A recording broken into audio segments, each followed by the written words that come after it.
So I mentioned at the beginning about nutrient density. So one of the issues with being stuck at home and having to cook for yourself all the time is that you could get into a very repetitive pattern of eating the same things. And then that means that your nutrient density is reduced. So we need a really broad range of nutrients to keep healthy. And for lots of different reasons. So your immune system relies on a really huge range of nutrients that we get from food.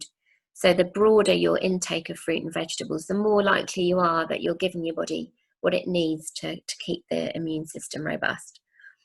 Our microbiome, this is your gut flora, is dependent on a really good intake of fibre, particularly from fruit and vegetables, plus all these phytonutrients. So those are the kind of the chemical properties of food. It also keeps food interesting. So, if you're more likely to keep eating well if you've got a variety of things that you're eating. And that in turn, as well as the nutrients within the food, reduces cravings. So there's a particular mineral called chromium that your body uses to process sugar, and it's refined out of foods. So when fibre is removed from foods, a lot of the chromium, or a lot of the minerals will be removed as well, particularly chromium. So the more whole your diet is, the more chromium you'll be getting, and then that will reduce cravings.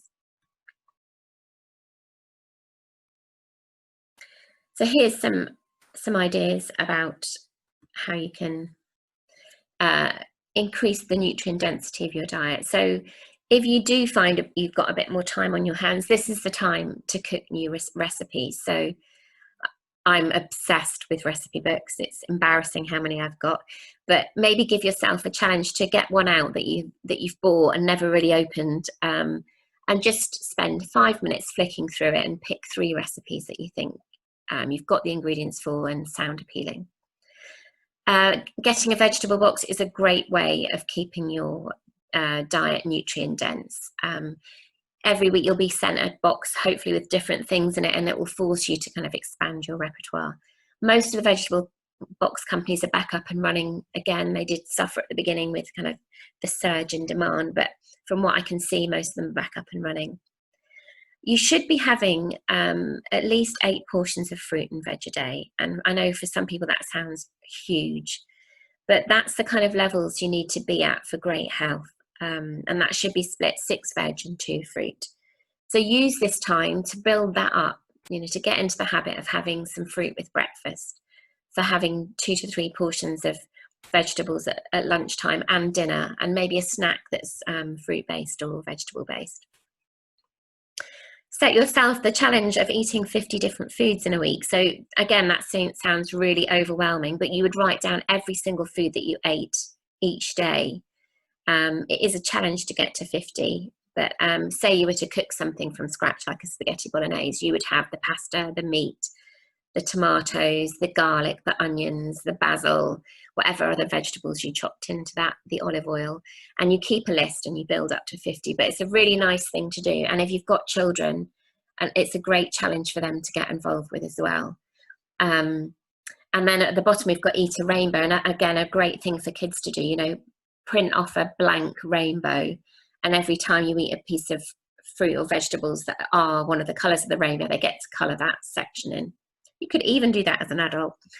Add more herbs and spices to your food. This is a really easy way of raising the kind of nutrient density of your diet. As we said, grow your own herbs and menu plan for the week ahead so that you can see that there's some variety in there.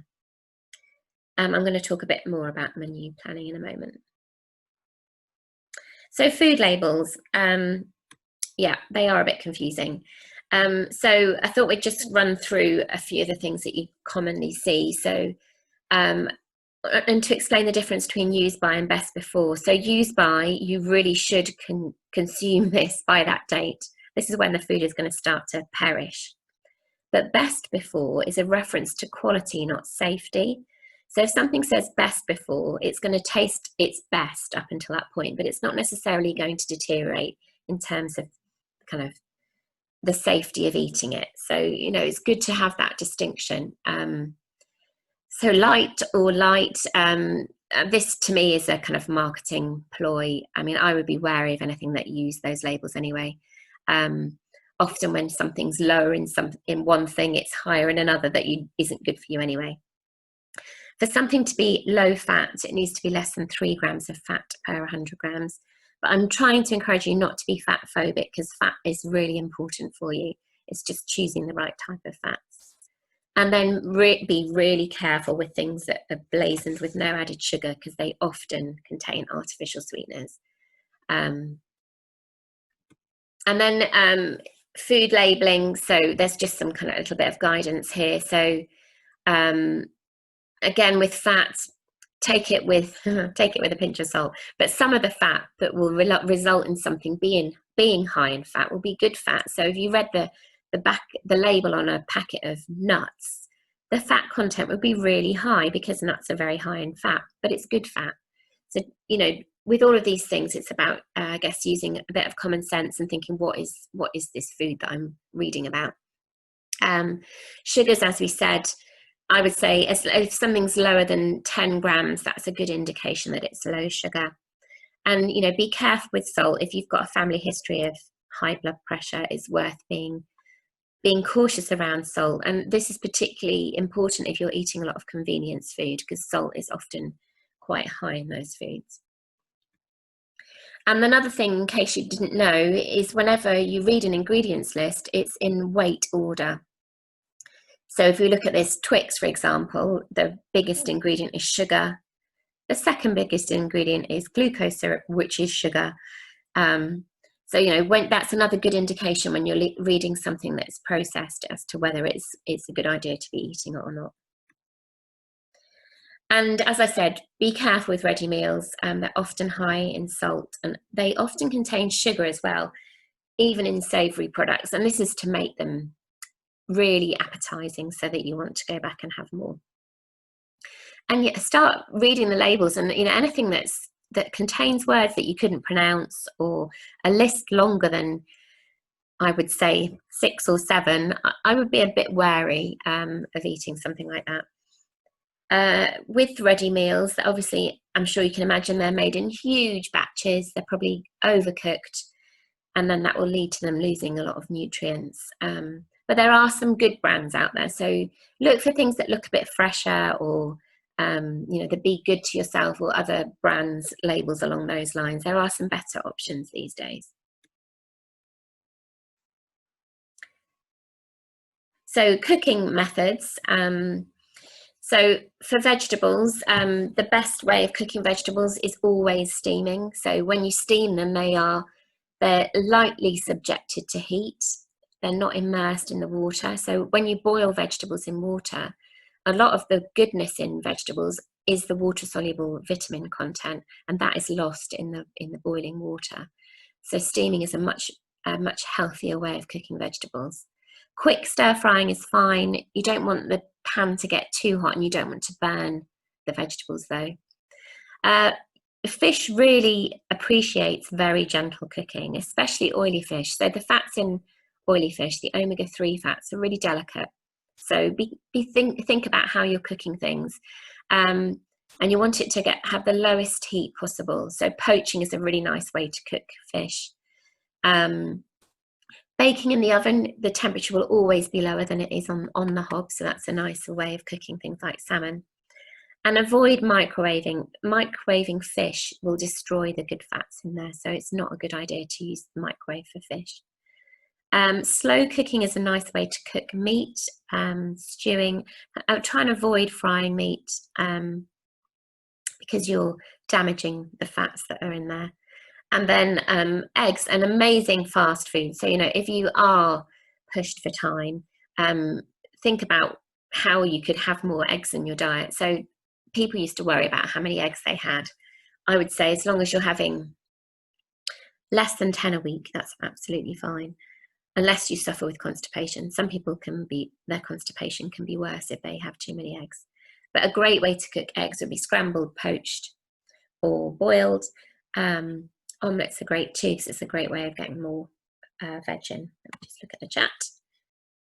How many cups of tea are normal to have in a day? Sorry, I missed that one. There's nothing, I guess there's nothing normal, but ideally it would be good to stick to 1 to 2 cups of caffeinated tea a day. If you're drinking green tea, it's full of antioxidants and it's a little less little less caffeinated, so that you could maybe have a couple, maybe 3 cups of green tea a day. Yes, I would cook chicken in the oven. Grilling's fine, but you do run the risk of burning it. So I would say bake chicken in the oven or in a stew. So it seems that every time I go into the chat, it slows down. Yes, just a bit annoying. Yes, I've talked a little bit about the microwave. I'm not a big fan of the microwave. I have one, I rarely use it. Be really careful with the microwave. If you buy something in a plastic container, do not put it in the microwave, even if it says it's safe to. I would always transfer it into a glass dish. When you see the plastic buckling when it's in the microwave, that's being denatured, and I would be concerned that the chemicals could be getting into the food. So always transfer things into a glass dish if you're going to put them in the microwave. Don't put anything with good fats into the microwave. There is some I guess some benefit to cooking vegetables in the microwave because you use less water, but I still would prefer steaming over the microwave. So what's for dinner? This is just a kind of a quick checklist when you're thinking about what you're going to put in your menu plan. So you want every meal to contain a nice balance of protein, carbohydrate and fat. Plenty of fiber. So when I talk about fiber, I'm really talking about fruit and vegetables. So make sure that's, I would say at least half of your plate should be vegetables when you're thinking about a meal. It's essential for great bowel health and for good gut flora. Make sure there's a rainbow of colours on your plate. So that would mean that you're getting this kind of broad variety of vitamins and minerals, which are really important for the immune system. And then if there's some essential fats in that meal, that's great for your mental health as well. Oops. So it's a good time to get into the habit of menu planning, and maybe kind of inadvertently you've done this because you're not able to go shopping as frequently as you would. But it's a really good way of ensuring that your diet is balanced. If you are in a family unit, it's a great way of involving everybody and making sure that everyone's preferences are accommodated. It could also be a good way of encouraging them to get involved with the cooking. It's a great way of making sure that you're using up what you've got in the cupboard or freezer, and also build new recipes into that menu plan. So you might sit down tonight and spend 10 minutes looking through a cookbook. You can build those recipes into your menu plan. And a nice thing to do is to keep the plan visible for everybody. So have it on a whiteboard or a blackboard in the kitchen and get people to add to it. Pick a different cookbook each week and try new recipes. Google is amazing for recipes. I probably once a day I'm doing this. I'll pick something from the fridge, Google that plus recipe, and you'll be amazed with how many recipes sound delicious. And there are some websites I like in particular, like BBC Good Food Recipes are always really straightforward. Delicious and Olive magazines, their online recipes are great. Obviously Jamie Oliver. And there's some really nice apps that can help with menu planning. So I don't know if you're familiar with Yumly. It's a great place to go for recipes, but they also have a menu planning app. Me Lime, I still can't believe that isn't a spelling error, but that's another menu planning app. And I'm sure you know of more, but it's a really nice way if you're kind of someone who likes to use their phone of planning your menus. And then if you're more of a visual person, there's some really great video blogs. So I don't know if you follow Mob Kitchen, but amazing, really incredible photography, but they're making delicious things as well, and they make it look so simple. And then another thing, most people's weekends, unless you're someone that works at weekends, are a bit more relaxed because we can't go out anywhere. So maybe use your weekends to do batch cooking and cook more than you need, freeze some portions of it, or make something that's versatile that you can turn into something else on another day. So, you know, making an amazing tomato sauce recipe, you could use that in lots of different dishes during the week. Yeah, again, soups would be a great thing to make at the weekend, and then freeze individual portions so you can have them make sure you've got interesting lunches during the week. And then, you know, find some good recipes for tinned chickpeas and borlotti beans and butter beans, and tinned fish, so that you know you've got a kind of a backup of store cupboard recipes.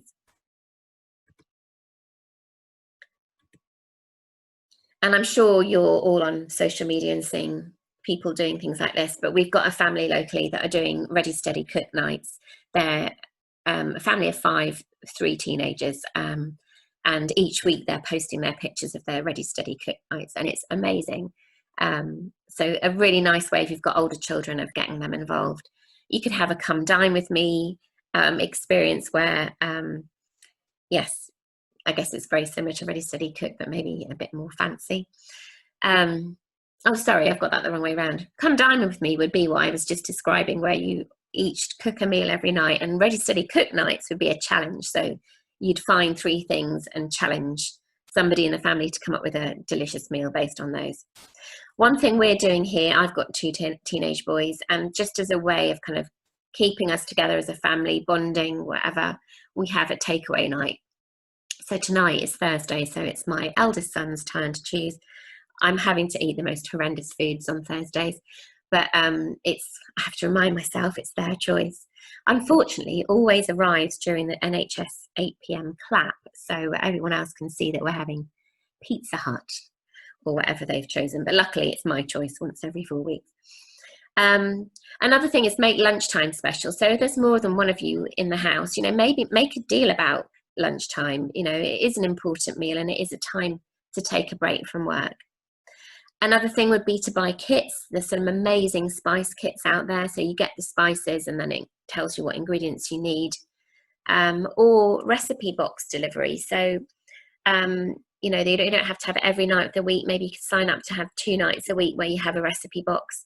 Again, great for encouraging older kids to get involved with cooking, or reluctant partners.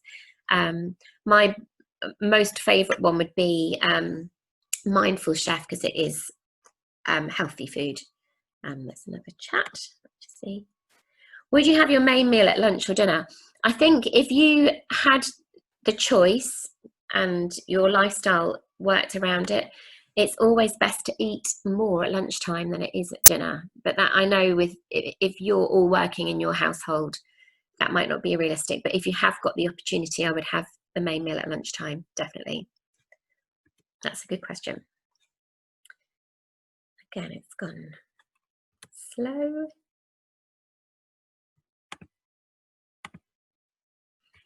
And then I wanted to finally just talk about mindful eating. So it's really important to eat mindfully. When we're eating food, we're really relying on the brain to know that we're eating in order for the digestive system to work effectively. So when we smell food or see food, signals are sent from the brain to the digestive system to release enzymes to break down food. So it's really important to eat slowly. It supports digestion. You're much less likely to get indigestion if you're eating mindfully. And then if you're digesting your food properly, you're less likely to suffer with things like bloating and flatulence.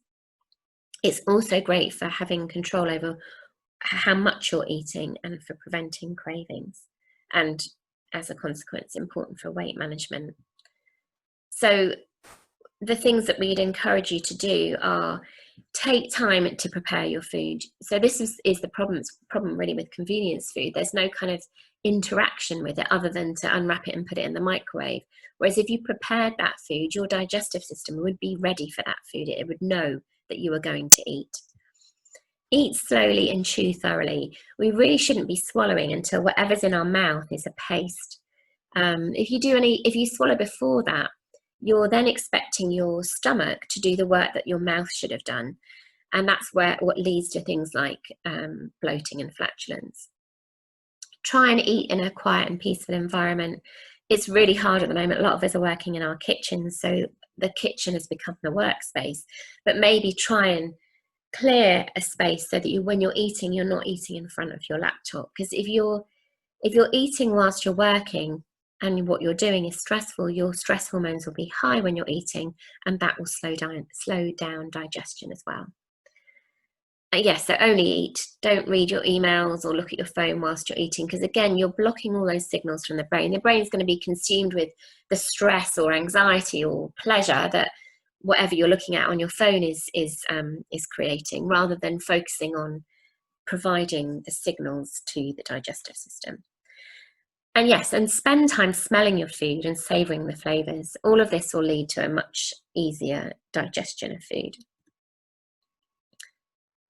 Whoops. And then finally, I just wanted to talk about, to sum it up, kind of changes that you can make from today. So when you're thinking about your shopping, start switching from processed foods to whole foods. Eat complex carbohydrates, so that's your brown rice, wholemeal pasta, wholemeal bread. And make sure you're adding protein to every meal. That might be the biggest change that you make as a result of that, but I can assure you it will mean that your energy levels are much better. Cut out sugary foods and work on your stimulant intake, and start thinking about menu planning. So I'm going to stop the share and see if there's any more questions. Not at the moment.